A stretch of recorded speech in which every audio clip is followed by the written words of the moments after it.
Je vous ai parlé de ma réussite, mais aussi j'aimerais vous parler d'autres choses, des petits problèmes personnels que j'ai eus dans le passé. Alors c'est ça, quand je me suis fait arrêter en 2011, c'est sûr que c'était pas facile, hein? Je me suis fait arrêter, puis finalement, en 2014, j'ai plaidé coupable parce que je ne pouvais plus attendre. J'ai plaidé coupable, mais j'ai eu une absolution inconditionnelle. Alors, c'est ce que le monde, d'habitude, ne savent pas exactement qu'est-ce que ça veut dire. J'ai eu une absolution inconditionnelle.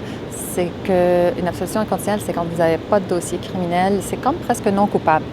C'est que pour avoir non coupable, il faut faire le procès. Et je ne voulais pas attendre. Déjà, ça faisait comme 3 ans.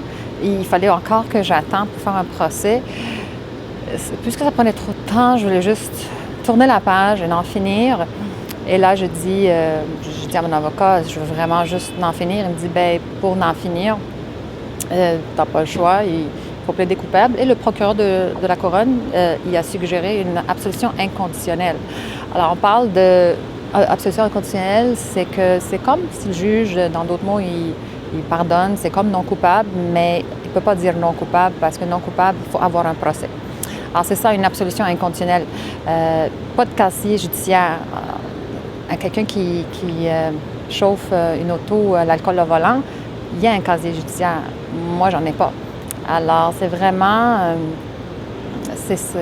C'est ce que j'ai eu pour mon arrestation en 2011.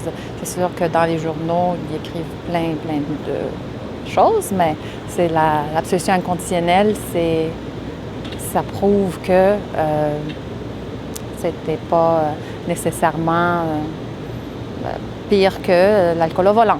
Alors, c'est ça, c'est une absolution inconditionnelle. Et aussi, aussitôt que j'ai eu cette absolution, quelques jours après, un huissier vient à ma porte, il m'amène une feuille comme quoi que je dois de l'argent au gouvernement. Plus d'1 million. J'ai aucune idée d'où est-ce qu'il sortait ce chiffre.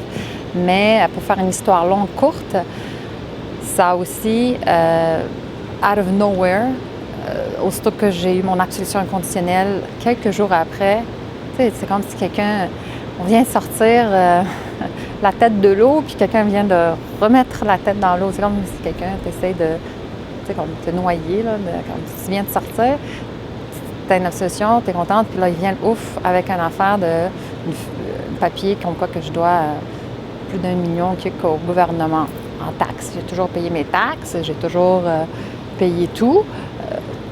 J'ai eu plusieurs business, j'ai toujours bien payé. Et là, tout d'un coup, ça sortait Alors, j'étais voir les avocats, la même chose, fiscalistes, les meilleurs et tout. Puis ils m'ont dit, bien, Joëlle, oui, tu peux te battre contre le gouvernement, c'est possible, mais oublie pas, ça coûte beaucoup d'argent et oublie pas que ça prend au moins 3 ans avant que tu aies une date.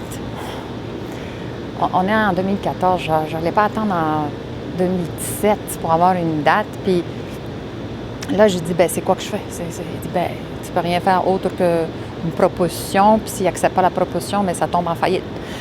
Alors, tu sais, je ne veux pas faire faillite, je ne voulais pas faire faillite, j'ai pas eu le choix. J'ai fait une proposition, ils ne l'ont pas acceptée. Alors, quand ils n'acceptent pas ce que tu offres comme proposition, c'est sûr que d'où voulaient que je leur donne le 1 million et quelques, ils venaient de me saisir tout. Et ils venaient de saisir tout. Ils ont saisi tout mon argent, tout mon compte de banque, tout était saisi de A à Z. Et ils veulent que je paye 1 million et quelques de taxes, mais de où? Si vous avez tout saisi. Alors, c'était pas possible. C'est pas parce que je voulais pas, c'est parce que c'est ça. Ils l'avaient tout pris, de l'argent que j'avais.